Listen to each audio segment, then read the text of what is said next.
Okay, so we are going to start chapter 4. We already did something.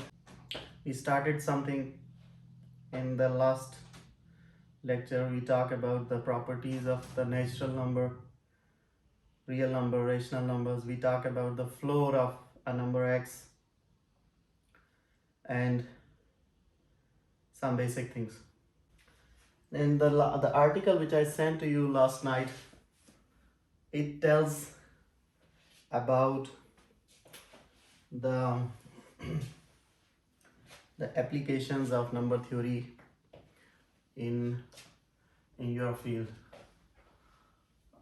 Since the article is written by some people working in the field of computer science, so they have focused on how the number theory is important in the field of computer science, in the field of discrete mathematics.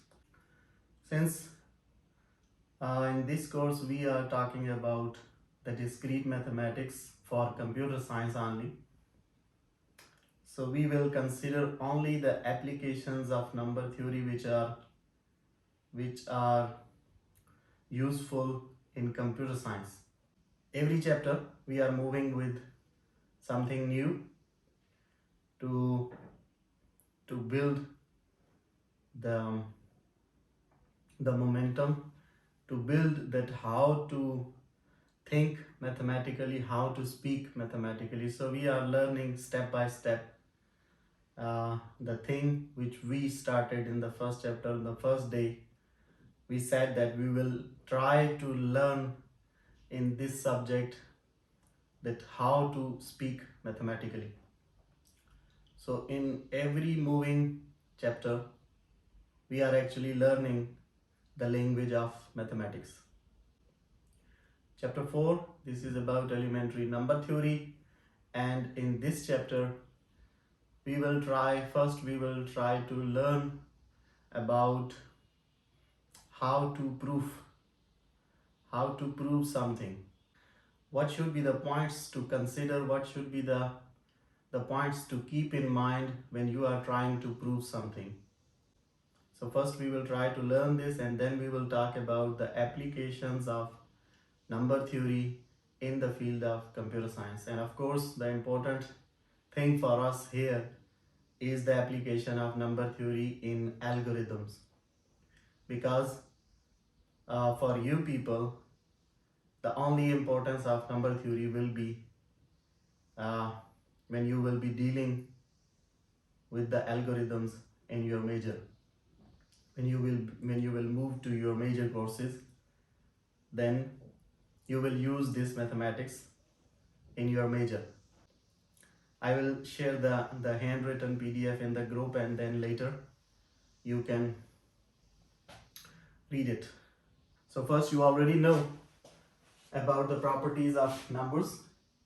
What is an even number? You know that if any number n is twice an integer, then this is the definition. This is for the even number.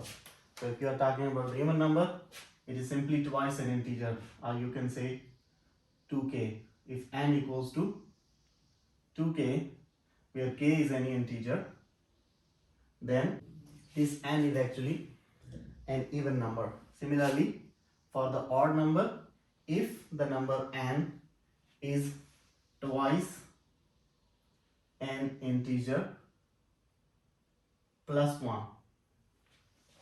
So mathematically, if n equals to 2k plus 1, where this k is any integer, then this number n is an odd number. It will not be divisible by 2. Similarly, if you are talking about the prime number, if the number n, say n is the real number, and it is equal to a product of two integers r and s. Both r and s are integers, and you know what are the integers. Okay? If you don't know, ask me. Now, the condition for this is that if r equals to 1, then S must equal to N. S equals to 1, then R must equals to N. This is one condition. And the second condition is N should be greater than 1. So whenever you are talking about the prime number, the first thing is you can talk about a prime number if its value is greater than 1. And the second thing is that if you write it in to separate it like into the product of two integers, then the one component of the product must equal to 1 and the other component must equal to the exactly the same number. This simply means that this number is not divisible except itself. For example, 2 is a prime number, and you can write it as, if I say now this is my N and I want to write it as a product of R dot S, and I'm saying that R and S are integers, then the only option for me is writing it as 1.2 or writing it as 2.1. In case of 1.2, I'm actually saying that R is 1 and S equals to 2, which is exactly the same number N.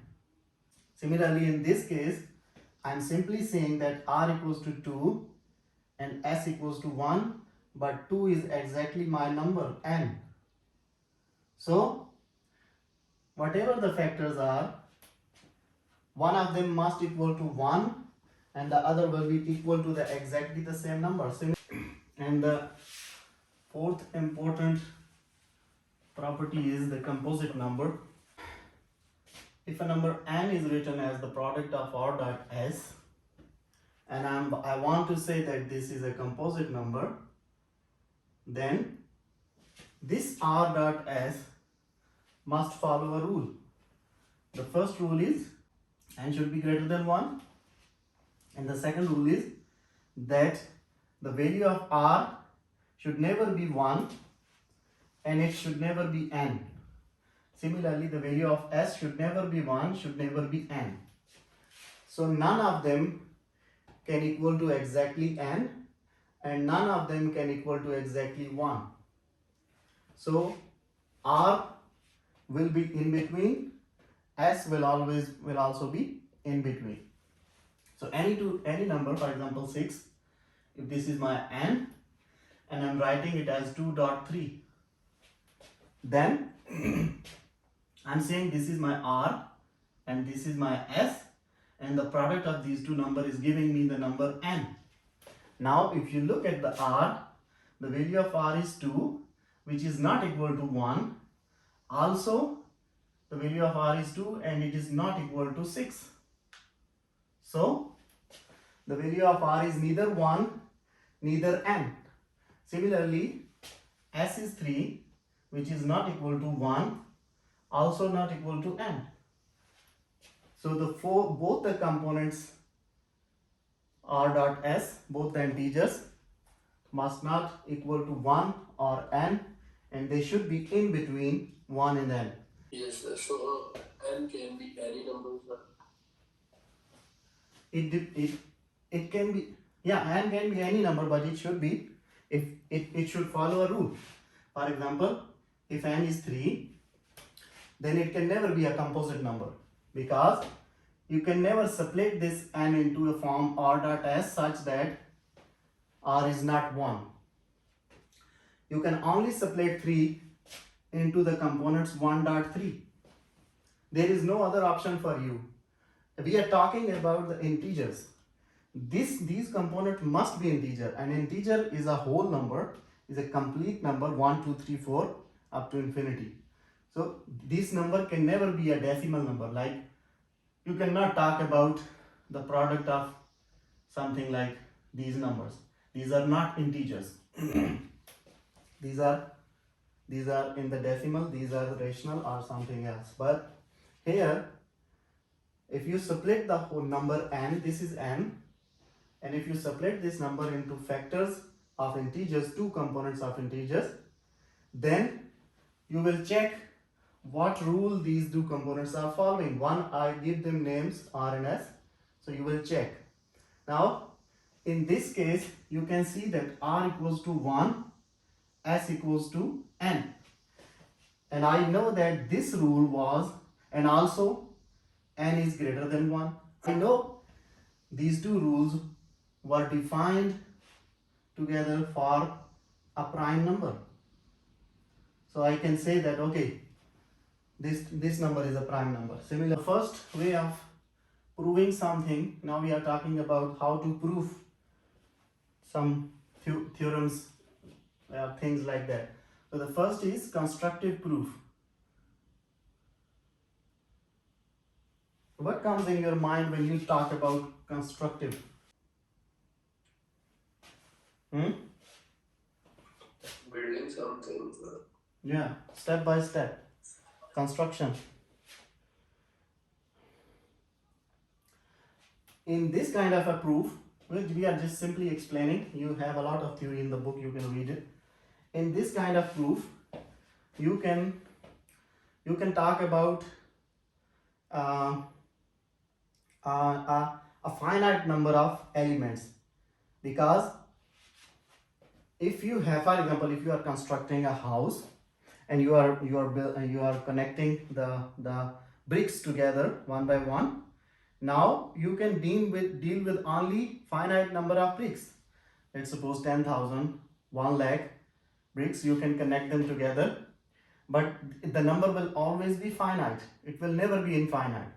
You can never say that I can construct a building with infinitely many bricks, because that is not a possible thing. That is not a real thing. Similarly, when you are talking about the constructive proof, then of course you will be dealing with a finite set. So the first important thing is that if you want to prove something, let's suppose if D is the set of domain, and you are telling me that Q of X is a function, and this function is valid for some values. There exist, you know the meaning of this symbol, there exist.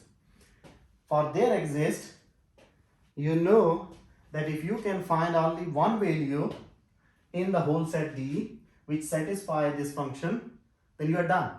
So you only need to find at least one value to prove this kind of a statement when it says there exist.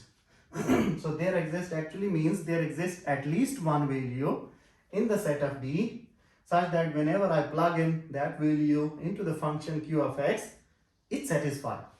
So the first thing is, if you are trying to prove this kind of a statement by using the method of constructive proof, the first thing is that this set, the set D, must be a finite set, so that you can check the values one by one. You can, for example, if D equals to 1, 2, 3, 4. Now, I want to say that, okay, Q of X is a function, and it says that x square equals to x. Say, that's the statement. Any number. Now, if you are following this theorem, this style of the proof of the theorem, then you can put them one by one into this function, and you can check. If any one of them is satisfied, you will say that okay, the statement is true. The method of exhaustion.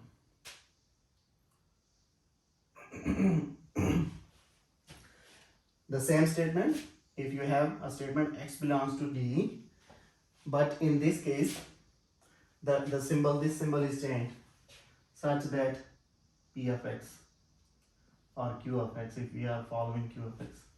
Now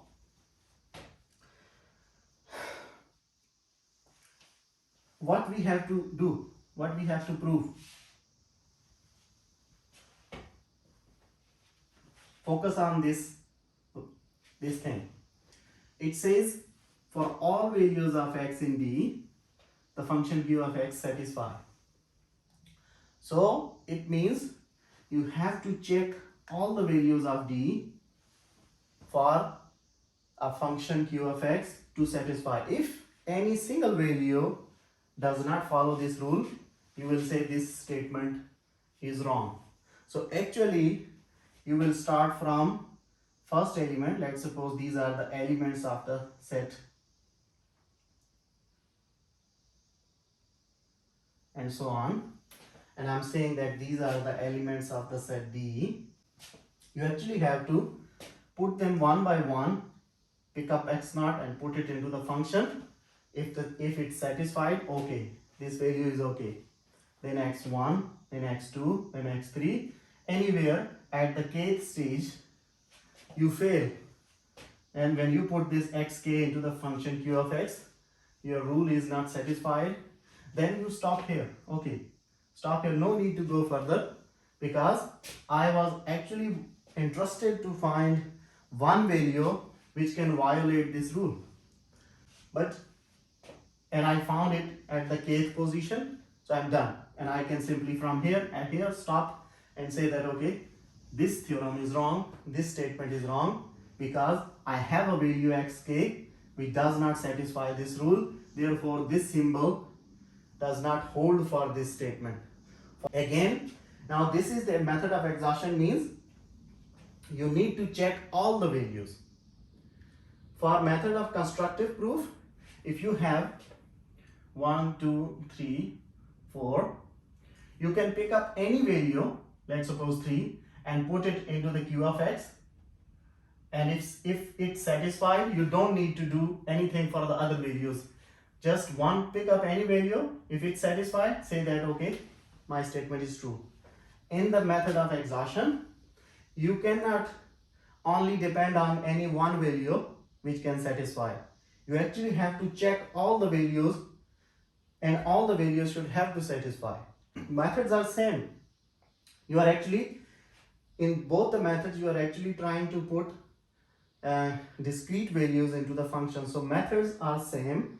The only difference is coming from this symbol. The constructive proof, you are actually trying to check one by one all the values.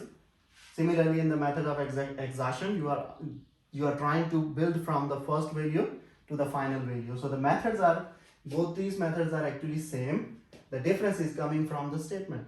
In all these cases, there is a procedure to move on. When you are proving something, there is always, in mathematics, the things are written in a very well-mannered, organized way. It is not like that you can randomly jump from step 1, 2, 3 and you can say anything. So if you are trying to prove something, then there is a method, there is an approach, there are a number of steps which you need to follow to go for a proof. So the first thing is that express whatever the problem is, whatever the theorem is, express it mathematically. Make a formal statement out of it. Because whenever you see a question or problem and you are asked to prove it, it is given as a random theory. It is given as a 2-3 lines of theory. Now from that theory you have to extract the data and write it in the mathematical form. For example, in the previous theorems we wrote that there exists an x belong to D such that P of x exists. Now this is a mathematical statement, but for this statement, when you are asked to prove something, you will be given a theory. So the first step is write this whole theory into the form of mathematics. Now once you are done, then what should we do? From where to start? When things are when you are talking about a random number x, then you cannot, main thing in your mind you must keep that you cannot start from an example. You cannot start from a specific number. If I am asking you to show some integer can follow this property, then you cannot pick up any one integer and go for the proof. You will pick up a random integer x and you will say, let's suppose the integer is x. You cannot say that, okay, let's suppose the integer is 2 and I want to prove it. No, this is wrong.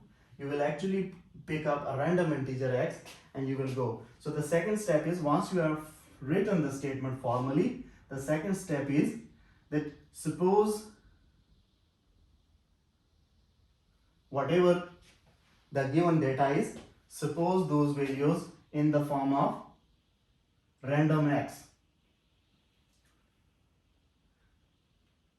because you are actually trying x, y, z, whatever you can name the variable, you can, because you are actually trying to prove this statement for all or for random values of x of the set. You are not trying to prove this thing for any specific value. And then figure out what is the conclusion. So figure out the conclusion so that you can move further. You must be from the very starting point, you must be clear in your mind that what actually you want to prove. If you do not know what you want to prove, how can you prove the theorem? So you first have to check the theory, extract the data and write it in mathematically. Then this mathematical statement will give you an idea about your starting point. So suppose those starting elements, that suppose this is an x and this is an integer, then now you have got a foundation stone. When you want to construct something through a material, then you have to give a foundation stone. Now once your direction is set, you can build the things step by step. So first you have to figure out what is the foundation stone, from where I start. When you figure out that from where you need to start, half of the work is done, because you got the direction, that in which direction you want to move. Now once you got the direction, you must know, also figure out that okay, I'm starting in this direction, but what will be the final point? Where should I stop? So you must know your final step, final goal, conclusion. So these things are important, that when you are trying to prove a theorem in the number theory. The question is, show that sum of two even integers is even. Now this is a theory, total theory. So the first step was write this whole thing into mathematics into a formal way. Formal way does not mean that you cannot write any theory in that statement. You can write theory, but you will have to extract and you will have to name the variables, name the unknown things and put them in a mathematical form. So from this statement, I can see, show that sum of two even integers. If you look at it, it is saying about sum of two even integers. So in my mind, the picture is clear that I have to pick up any two even integers. Now he doesn't talk about 2 and 4. He doesn't talk about any two specific numbers. He said sum of, okay, any two even integers. So it means I have to pick up any random names for those even integers, and I have to show that their sum is also even. So from here I can get the starting point. I can write it into the formal way.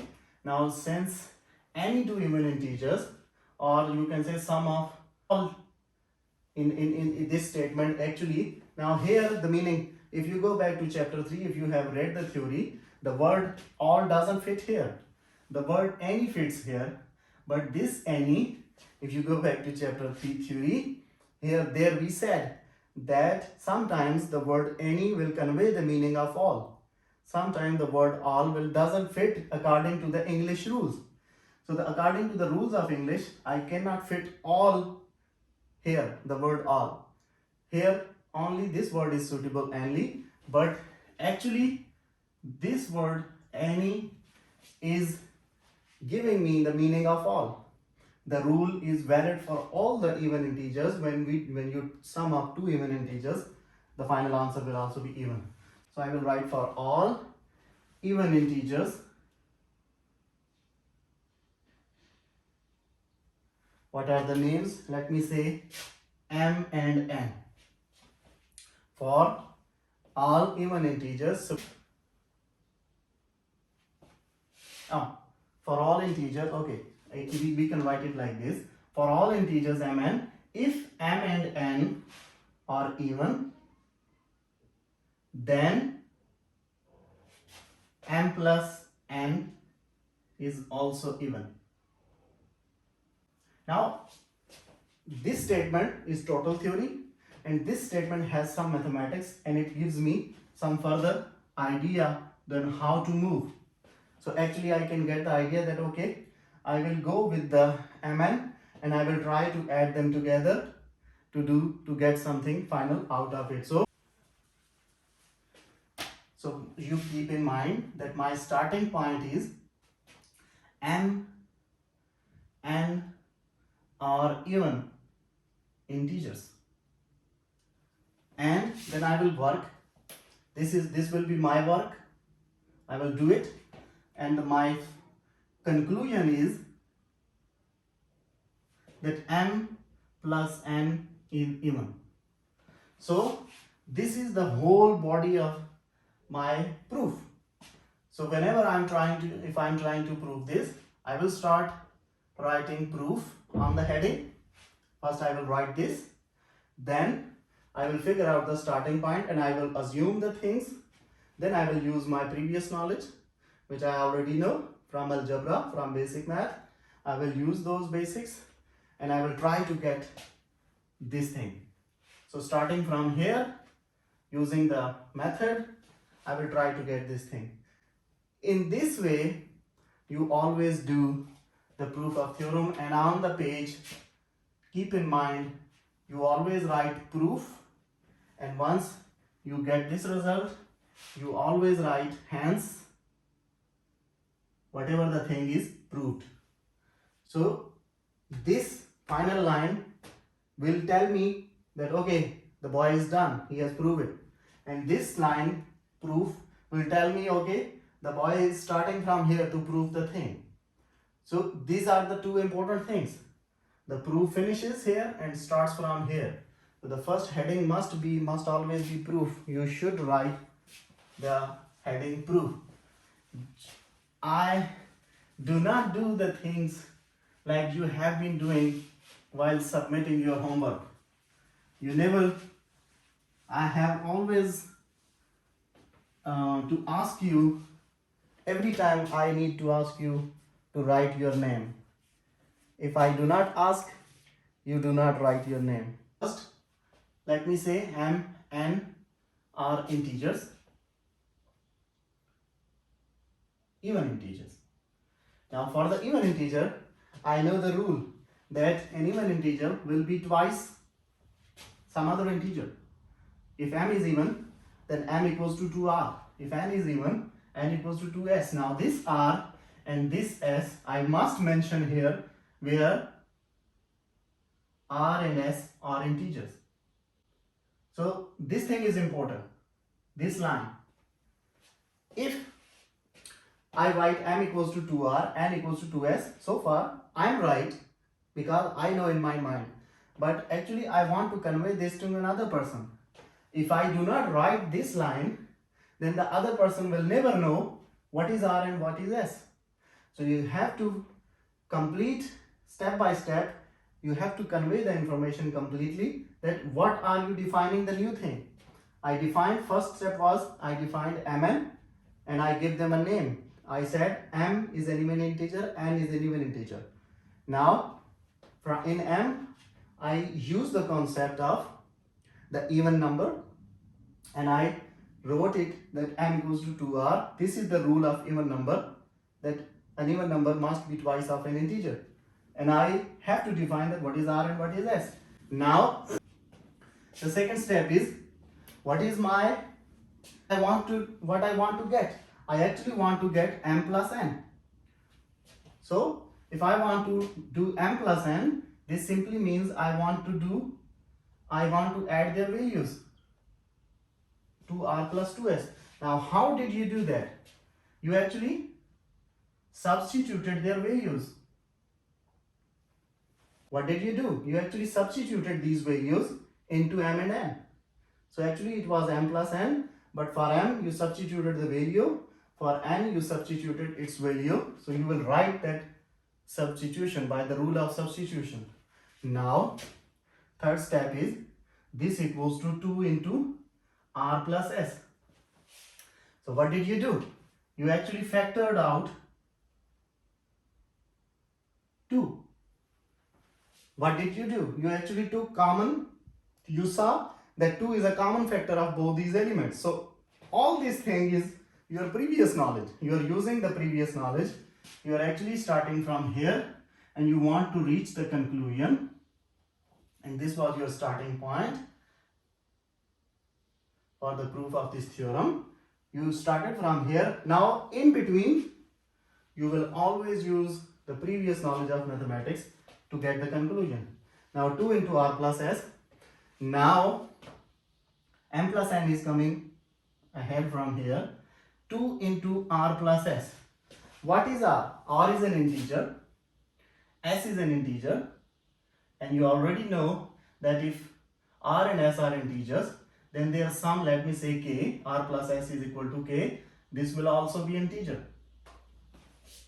So you can replace r plus s with a k, because now you will write it here that sum of two integers is also an integer.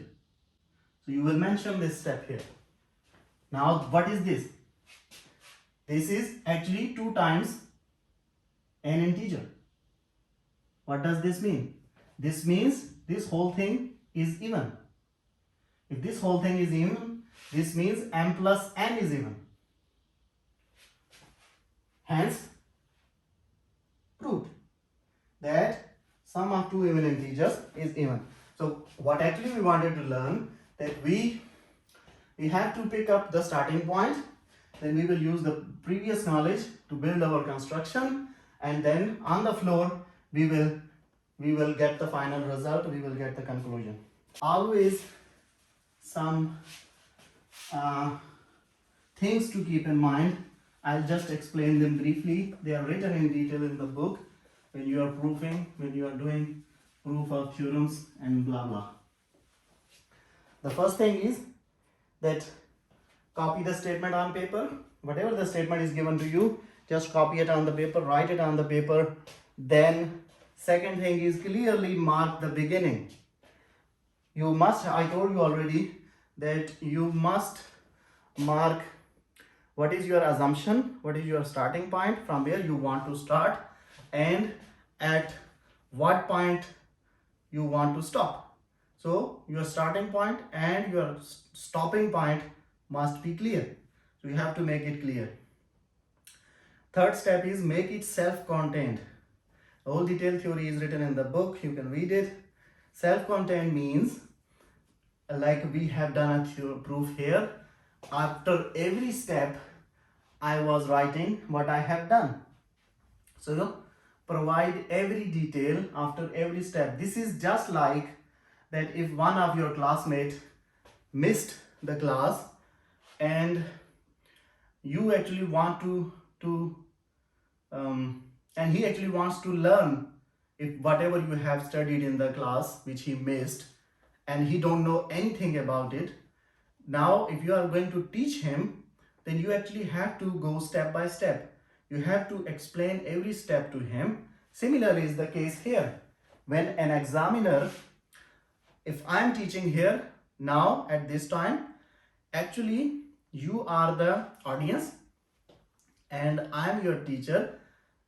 I have to explain everything to you. So actually you are taking my exam in the class. But in the examination hall, the situation becomes reverse. Then I take your exam in the examination hall. So if I in the class, it is my sole responsibility to explain every single step. But in the exam, I become totally blind and I expect you to explain every single step to me. So from in the exam, I actually want to learn from you. So you can assume the things like this. So whenever you are trying to convey something to any other person, whether you are writing an exam or whether you are trying to teach any other person, you must take care that your every statement must be clear. You have to give every single detail of your steps. Then the fourth step is write your proof complete, neat and grammatically correct so that the other person can read it. It does not mean that you cannot use the symbols of mathematics. You can use them all together, but use appropriate words, use appropriate phrases to connect your details. But the main thing is, which we have been learning in the first 3 chapters, that you should always be logical. You should always keep in mind that every single step must have some logic. If there is no logic, there is no mathematics. So fifth step is keep your reader informed about each step. I just told you every step should be detailed. Give a reason of every assertion. Whenever you are trying to assume something, whenever you are trying to use any previous knowledge, then give a detailed reason of it, why you are using it here. What is the connection of that previous knowledge of mathematics to use it here? So you must give a reason for it. Include small words or phrases to make the logic of your statement I just told you. Then, and the important thing is, whenever you write an equation, must write it on a separate line. For example, if you are having a theory and you are writing something like this, here your theory is stopped, then this line, on the next line, you must write an equation. Do not write the equation into this theory. You can write it, but that is not a formal approach. Every equation should be on a separate line. So whenever you are typing something, writing something, press enter, go down to the next line and then type the equation, finish the equation and then press enter and go down and then again start your theory. So never mix up your theory with an equation. You will do all these things in your algorithms in the computer science, and at that time you will see that you will never mix up the theory with the equations. So you will make every step with the logic and with proper justification. There are some mistakes. So these are the points which you must keep in mind when you are proving something. And there are certain mistakes which people do when they are trying to prove something. First thing is trying to build up your argument. Okay, mistakes. First mistake is that trying to build up using your argument using an example. This is a totally wrong concept, because an example for the same statement in the same domain can be valid for one value and it can be invalid for another value. This is totally a wrong statement, that you try to pick up an example and you try to prove your theory from that example, that okay, I can give you a specific example and from this example I can say that for all the values this whole theory is justified. This is a totally wrong approach. Mostly people around you will come in across people, they will give you an example and they will tell you, oh, this example, according to this example, I can say that this theory is valid. So you can simply tell them, no, don't tell me an example to prove your statement. Prove your statement with the logical argument. Never use the approach of solving something with an example. Similarly, some people, they do another mistake. They give same name to different variables. This is wrong. This is totally wrong. This is a mess up thing. If you are defining that k is an integer and you are also telling me that k is even integer. Okay, then this is a mess up, because an even integer is a different thing as compared to the integer. So you must say that okay, k is an integer, and using this k I can say that m is an even integer. So m actually equals to 2k. So this thing, every new thing must be given a new name. Never give same name to different variables. So your every variable should have a different name. Every step should include new names. And important thing is, sometimes people jump, like they will, if you have 8 steps to prove a theorem, and you just complete 6 steps, and from the 6th step you skip the 7th one and jump to the conclusion and say that oh, hence I have proved it. That is wrong.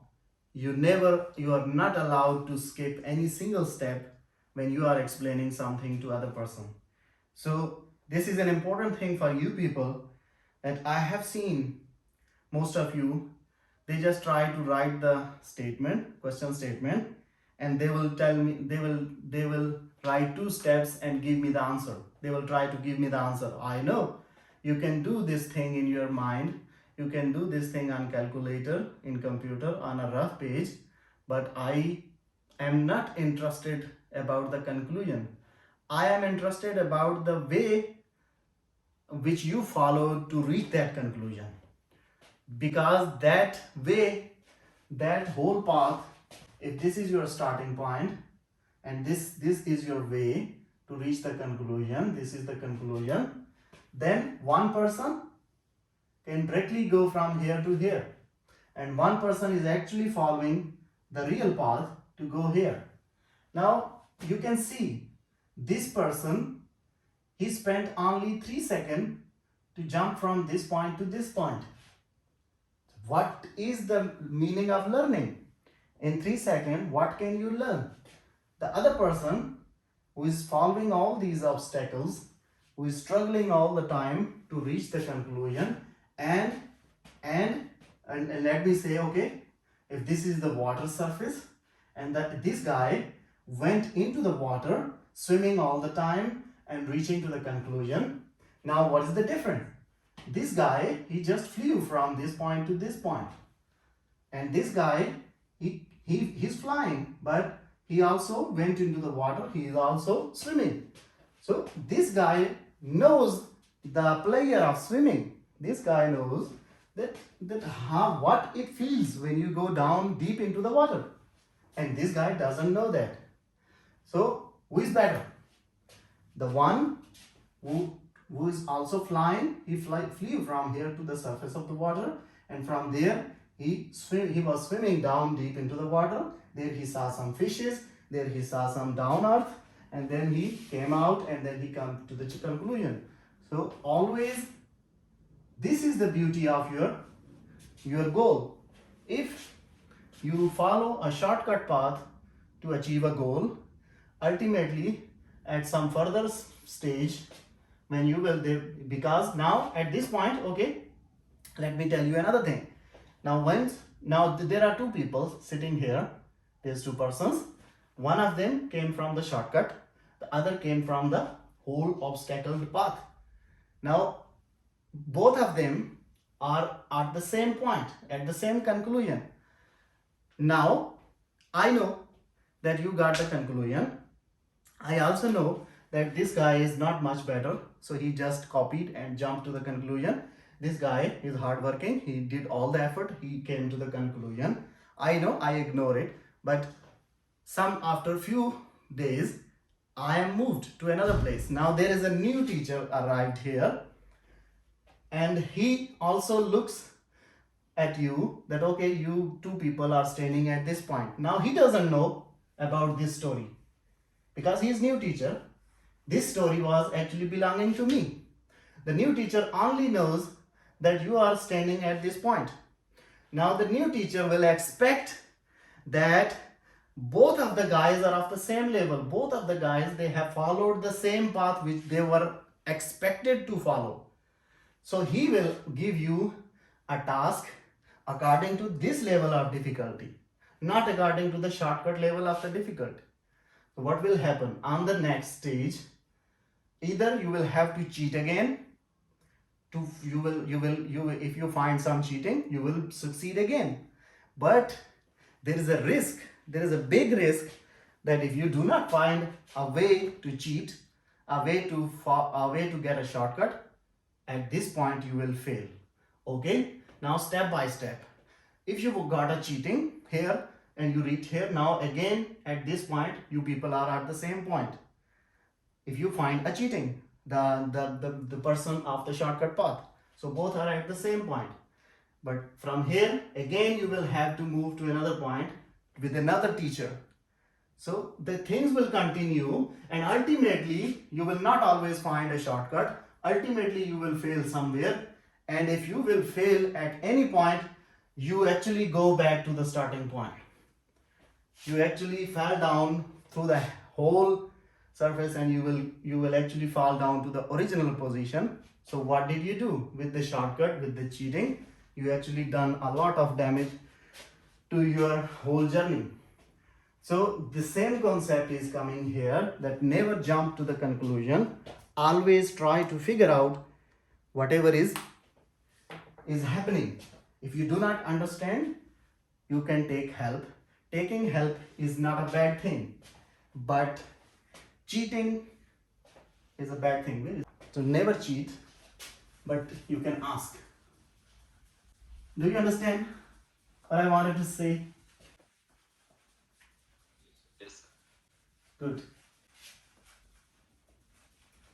So this is the beauty of mathematics, that this is not only about the numbers, this is not only about the theory, this is actually about the way of life. That is why they say that mathematics is the mother of all sciences, because it actually gives you a lifestyle. It actually builds your body. It actually tells you how to move step by step to your conclusion, to your final destination, to your goal. Because the life is total struggle, so you have to come across every new day, you have to come across with new examination, with new competition, and you have to follow the rules of mathematics. You must not cheat. That is my point. The next topic is rational numbers, and you guys are already familiar with rational numbers. And the simple mathematical expression for a rational number is, if n is a rational number, then it must be written in the form of a divided by b, where a, b are integers. And the second thing is that b must not be equal to 0. Whenever you are writing something in this form, the thing which is in the denominator must never be equal to 0. If this thing is equal to 0, then a divided by 0 is undefined so far. The mathematicians are so far not successful to find a value for this kind of expression, so they say this is an undefined situation. That is why whenever you write something in this form, first you will tell me that what are these two things. I'm telling you, okay, a, b are integers. Second, you must tell me that this b is not 0. If at any stage, if your b is 0, this expression will become invalid. So you only use the valid power.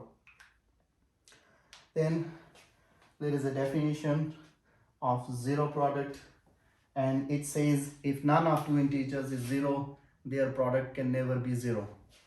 If a dot b, I'm saying n is a number and it is coming from the product of two integers a and b, and both of them are non-zero, then their answer, whatever the values of a and b, when you plug in into this, their answer, let me say c is their answer, then c will never be equal to 0. So this is the zero product rule. The definition is simple, that if two integers are not 0, then their product can never be 0. There is a theorem, every integer is rational. This is very simple.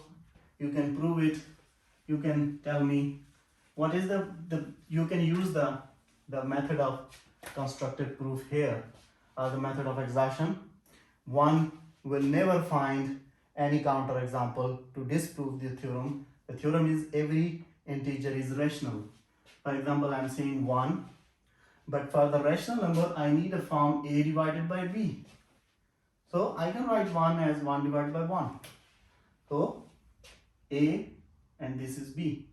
Any number, even if it is not, for example, 8, then of course 8 can be written as 16 divided by 2.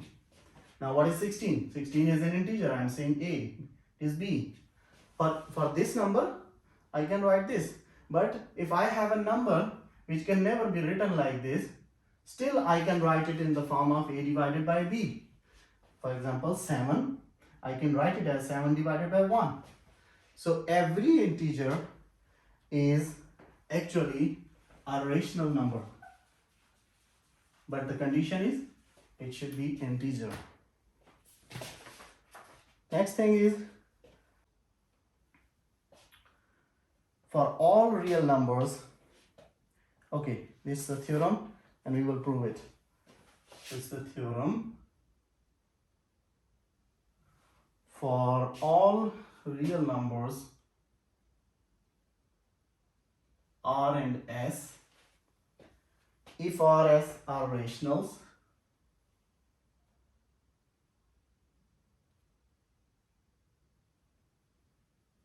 then R plus S is also rational. So how to prove it? We already learned that how to prove it. First, I will write proof, then I will pick up what is the starting point. So first step is, what is the starting point? The starting point is real numbers Rs are rational. So I can say that suppose R equals to A divided by B, S equals to C divided by D, because I'm saying that for all real numbers Rs, if Rs are rationals. So according to the definition of rational number, I can say R can be written in this form, S can be written in this form. Now what I need to do the addition, R plus S. By using the substitution rule, I can substitute these values here. I'm not writing the theory, but whenever you will do it, you have to write the explanation of each step. Okay, I'm just going ahead because we do not have time. So R plus S means just substitute their values and sum them up. When you will sum them up, now you know from basic arithmetic that how to do the sum of this. Then taking the LCM and all those shit, it will become AD plus CB. Now this is R plus S again. Now you have two numbers. One of them is AD plus CB. Now what is A? A is a real number, D is a real number, then the product of a real number integer is again integer. Then similarly CB, they are real number integers, their product is also integer. When you add them together, all these rules you know, then the addition of, now the AD will become integer, this will become integer. When you will add them together, the addition, let me say P is also an integer. Similarly, in the case of BD, you know B is coming from this set, D is coming from this set, their product will again be coming from this set. So you can say that if I say that BD equals to Q, then it is also integer. Now actually R plus S from here, it is actually P divided by Q. And I know that P and Q are integers, real numbers. So when they are written in the denominator, now important thing for a real number, for a rational number is that the denominator must not be 0. So you have to tell me you have to justify that how your q cannot be 0. You cannot simply say that okay, my q is not 0. You will explain from these things, you will justify me that okay, I can prove that q can never be 0 because my original number b was not 0, d was not 0. They were integers. So when they were not 0, their product, and also from the zero product rule, I know that if none of the integers is 0, then their product can also be not 0. So when both of them were not 0, then q is also not 0. When q is not 0, then the second condition for this number is valid, and also p, q are integers. So both the rules are okay for a rational number. Therefore, I can say that r plus s is a rational number. You can do that. The whole theory is written on paper with my hands. I will send you the PDF later if you want to read them together. Next is a corollary, and by definition, what is a corollary? You people know what is a theorem. You have studied well before. It is a statement which you need to prove using the logical arguments. And another thing is corollary, or the spelling, I'm very poor in spellings. This is actually a mini theorem coming directly from this big theorem, and from this one whole big theorem you can state many 2, 3, 4 corollaries by splitting the statement of the theorem into different corollaries. So actually corollary is a statement which is immediately coming from the previous theorem. So from a theorem you can deduce a corollary, and there is a corollary in the book: the double of rational number is always rational. The double of a rational number is always rational.